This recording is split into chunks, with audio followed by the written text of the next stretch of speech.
Hello everyone, आज हम start करने वाले हैं टीचिंग एप्टीट्यूड जो असिस्टेंट रजिस्ट्रार के सिलेबस में दिया हुआ है टॉपिक। उससे इसमें हम इसके कैरेक्टरिस्टिक्स, नेचर, अगर कोई मॉडल होगा वो, ये सारी चीज़ें पढ़ेंगे। चलिए स्टार्ट करते हैं।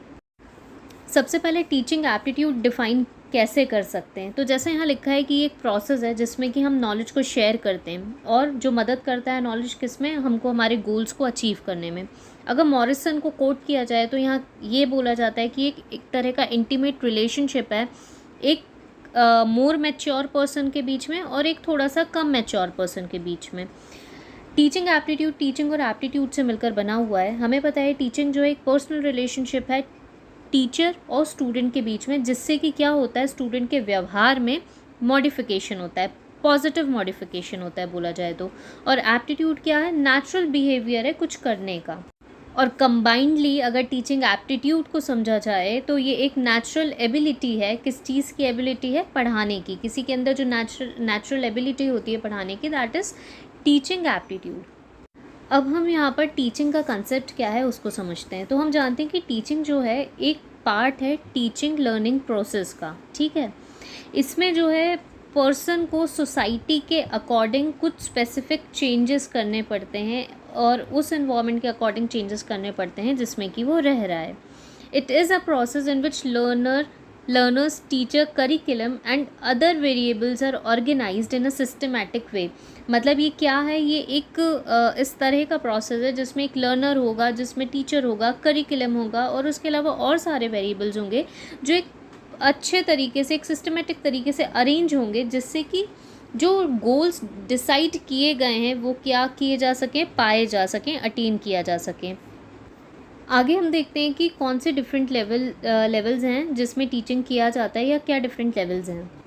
जैसा कि आप लोग देख पा रहे हैं कि 3 डिफरेंट लेवल्स हैं। पहला है मेमोरी लेवल, फिर है अंडरस्टैंडिंग और फिर है रिफ्लेक्टिव लेवल। मेमोरी लेवल को थॉटलेस टीचिंग बोला जाता है, अंडरस्टैंडिंग लेवल को थॉटफुल टीचिंग बोला जाता है और रिफ्लेक्टिव लेवल को अपर थॉटफुल लेवल भी बोला जाता है। ये हायरार्की है टीचिंग लेवल्स की। अब हम इसको एक एक को आगे डिस्कस करते हैं। देखिए, सबसे पहले आता है मेमोरी लेवल ऑफ टीचिंग, जिसे हम लीस्ट लेवल बोलते हैं या थॉटलेसनेस का लेवल बोलते हैं। ये हर्बर्ट ने इसके बारे में डिस्कस किया था। ये जो है किससे रिलेटेड है कि ऑलरेडी जो मेंटल एबिलिटी या जो मेमोरी एग्जिस्ट कर रही है सारे लिविंग बीइंग्स में जो है, उससे रिलेटेड है। स्टूडेंट्स क्या करते हैं, सिर्फ क्रैम करते हैं फैक्ट्स को, जैसे आप थर्ड पॉइंट में पढ़ पा रहे हैं, मतलब रट्टा मारते हैं इन्फॉर्मेशन को, फॉर्मूलाज को जो उनको पढ़ाया जा रहा है। और इसमें जो टीचर्स हैं उनका रोल क्या होता है, प्रोमिनेंट होता है, स्टूडेंट्स का सेकेंडरी होता है। आगे ये जो मेमोरी लेवल ऑफ टीचिंग होता है, ये इसमें इंसाइट नहीं रहता है। मतलब ये कि डीप लर्निंग नहीं होती है कि आपको बहुत मतलब डीपली चीज़ें, कंसेप्ट, ये सारी चीज़ें समझ में नहीं आती। क्यों? क्योंकि आपने क्रैमिंग की, आपने रट्टा मारा है। Psychologically it is cognitive level of teaching. इसका क्या मतलब हुआ? कॉग्निटिव लेवल ऑफ टीचिंग का मतलब ये हुआ कि आपको जो रटाया गया, आपने जो रटा है वो आप रिकॉल कर सकते हो, बस आपने उतना ही नॉलेज गेन किया है। देखिए, एमएलटी मेथड जो है फर्स्ट स्टेज होता है जिसमें कि फैक्चुअल्स मिलते हैं। जैसे छोटे छोटे बच्चे स्कूल्स में जाते हैं तो उन्हें फैक्चुअल्स रटाए जाते हैं, ABCD वगैरह रटाया जाता है, राइट। ये उन चिल्ड्रंस के लिए, उन बच्चों के लिए, चिल्ड्रन के लिए यूज़फुल है जो लोअर क्लास में हैं और उनका इंटेलेक्ट अंडर डेवलपमेंट है। इसमें फैक्चुअल इन्फॉर्मेशन के ऊपर फोकस किया जाता है। टीचर डोमिनेटेड मेथड है, मतलब टीचर्स जब पढ़ा लेते हैं उसके बाद चिल्ड्रन से ड्रिल, रिव्यू, रिवीजन के फॉर्म में क्या करते हैं, टेस्ट लेते हैं कि बच्चे को कितना रटा है। और इवैल्यूएशन कैसे करते हैं? तो इवैल्यूएशन या तो ओरल क्वेश्चंस पूछ के, रिटन क्वेश्चंस पूछ के, ऐसे लिखवा के, है ना, इस तरह से इवैल्यूएट करते हैं कि बच्चा कितना समझ पाया है। अब इसके डिसएडवांटेज की अगर बात की जाए तो क्या होगा मेमोरी लेवल ऑफ टीचिंग का? सूटेबल नहीं है हायर क्लासेस के लिए, ऑब्वियसली। रोट मेमोरी का उपयोग करता है, मतलब रटन विद्या को ये कहीं ना कहीं प्रमोट करता है, रटते जाओ इस चीज़ को। टीचर का डोमिनेंस होता है इसमें। क्लासरूम में इंटरेक्शन कम होता है, आप जा रहे हो, आप ज़्यादा, देखिए आपको टीचर रटाए जा रहा है, ठीक है, आप क्रॉस क्वेश्चन नहीं कर रहे हो, आप अंदर के डाउट्स नहीं सॉल्व कर रहे हो, राइट। टीचर डोमिनेंट प्रोसेस है। इंटरैक्शन नहीं हो रहा है, खुद से आप इनिशिएट नहीं कर रहे हो, कोई क्वेश्चंस पे आपके डाउट्स नहीं रेज हो रहे हैं, सेल्फ लर्निंग नहीं हो रही है, वहाँ पर इंट्रिंसिक मोटिवेशन नहीं है, उन्होंने आपको रटा दिया, आपने रट लिया, आपको ऐसा अंदर से मतलब जो कहते हैं ना क्यूरियस सोल्स, वो चीज़ नहीं है यहाँ पर, क्यूरोसिटी नहीं है अंदर से, आपको ऐसा नहीं लग रहा है कि अच्छा ऐसा है तो क्यों है, रटा दिया हमने, रट लिया, बस ख़त्म। मतलब ये हुआ कि कोई चीज़ रटाई गई, हमने क्या किया, मेमोराइज़ कर लिया, उसको याद कर लिया, रिटेन कर लिया, अपने दिमाग में भर लिया, धारण कर लिया, उसको रिकॉल किया कि अच्छा अच्छा ये था, और रिप्रोड्यूस जहाँ ज़रूरत पड़ी धड़ाधड़ लिख दिया क्योंकि हमको रटा हुआ था। तो ये क्या हुआ, सारी चीज़ें थॉटलेस हुई, है ना। हमने सोचना नहीं पड़ा कोई भी चीज़, हमने नहीं सोचा कि 2 × 2 4 क्यों होता है, ए के बाद बी ही क्यों आता है, ठीक है। तो MLT को हम थॉटलेस स्टेट बोलते हैं। अब नेक्स्ट हम बात करने वाले हैं अंडरस्टैंडिंग लेवल की। सबसे पहले एक चीज़ ध्यान रखिए, मॉरिसन ने इसके बारे में बात की थी, और अंडरस्टैंडिंग का मतलब ये होता है कि आप मीनिंग को परसीव करें, आप आइडिया को पकड़ें, ग्रास्प करें, और उसके मीनिंग को एग्जैक्टली कॉम्प्रहेंड करें, मतलब उसको समझ पाएँ कि क्या चीज़ है, क्या कहना चाह रहा है। अब देखिए, अंडरस्टैंडिंग का मतलब ये हुआ कि आप परसीव कर पा रहे हैं, ग्रास्प कर पा रहे हैं, कॉम्प्रहेंड कर पा रहे हैं, ठीक है। इसका ये मतलब हुआ कि आप फैक्ट्स को टोटली यूज़ कर पा रहे हैं, उन क्यों ऐसा है उस बीच का रिलेशनशिप को देख पा रहे हैं, और एक जनरलाइज्ड इंसाइट क्रिएट कर पा रहे हैं, मतलब आप डीप नॉलेज क्रिएट कर पा रहे हैं कि ऐसा है तो क्यों है। Teaching at understanding level is of higher quality than that of memory level. Obviously वहाँ पे सिर्फ क्रैमिंग करवाई जा रही थी, वहाँ रटाया जा रहा था, और यहाँ पर जो है समझ वाले लेवल पे क्या है, जो टीचिंग है वो हायर क्वालिटी, अंडरस्टैंडिंग लेवल जो है वो हायर क्वालिटी का है। इसके अलावा the teacher explains the students about the relationship between principle and facts, मतलब जो भी फैक्ट्स हैं उसके बीच में और जो प्रिंसिपल्स हैं उनके बीच में क्या संबंध है, ये टीचर समझाता है, और कैसे इन प्रिंसिपल को अप्लाई किया जा सकता है ये बताता है। Memory level teaching barrier is essential to be crossed for this level of teaching.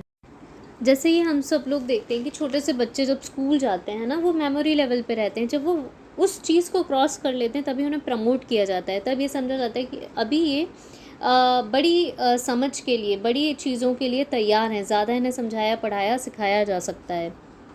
अब objectives of understanding level of teaching, इसके अगर ऑब्जेक्टिव्स देखें, ULT के ऑब्जेक्टिव अगर देखें, तो इसमें सबसे पहले जो भी पढ़ाया दिखाया जा रहा है, समझाया जा रहा है, तो उसको इंटरप्रेट करके, उसको एग्जाम्पल्स के थ्रू समझ के, उसको क्लासीफाई करके, कंपेयर करके समझना, अंडरस्टैंड करना कि अगर 2 × 2 4 है तो क्यों है, क्यों, क्या ऑब्जेक्टिव है, इसको हम क्यों कर रहे हैं।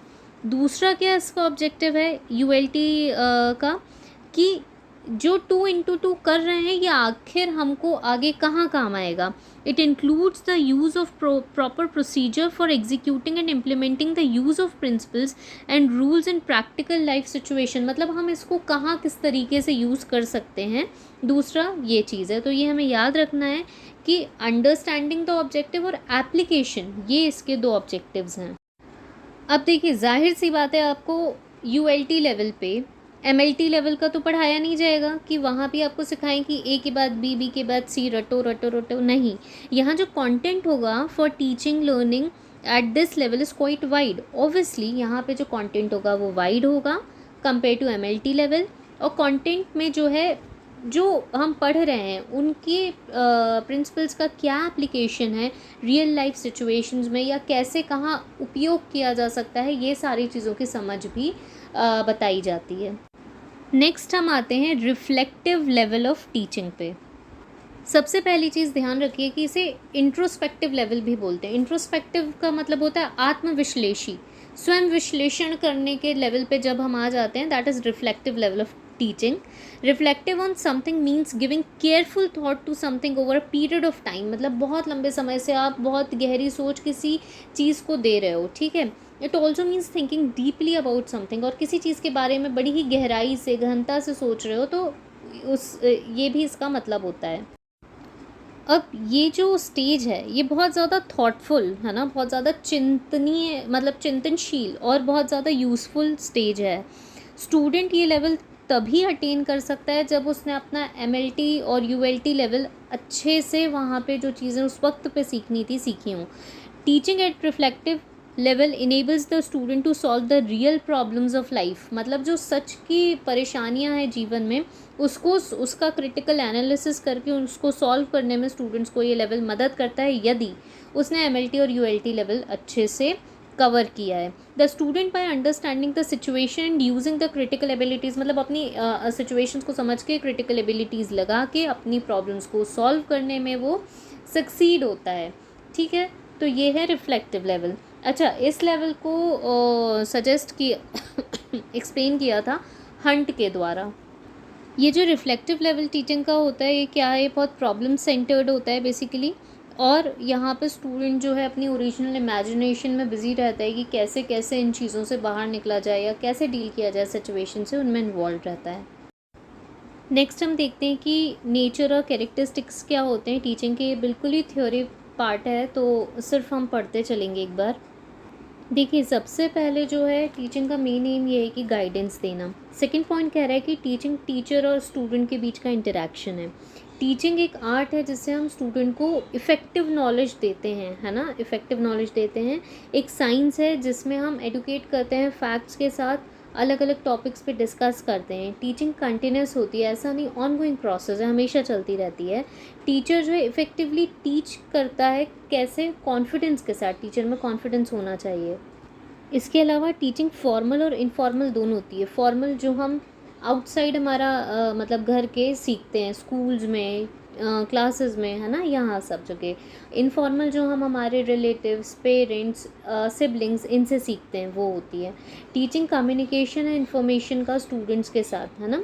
टीचिंग एक टूल है जो कि स्टूडेंट्स को मदद करता है कि सोसाइटी में किस तरह से एडजस्ट करना है, क्या अच्छा है क्या बुरा है ना, समाज में कैसे एज ए सोशल एनिमल हमने एडजस्ट करना है और रहना है।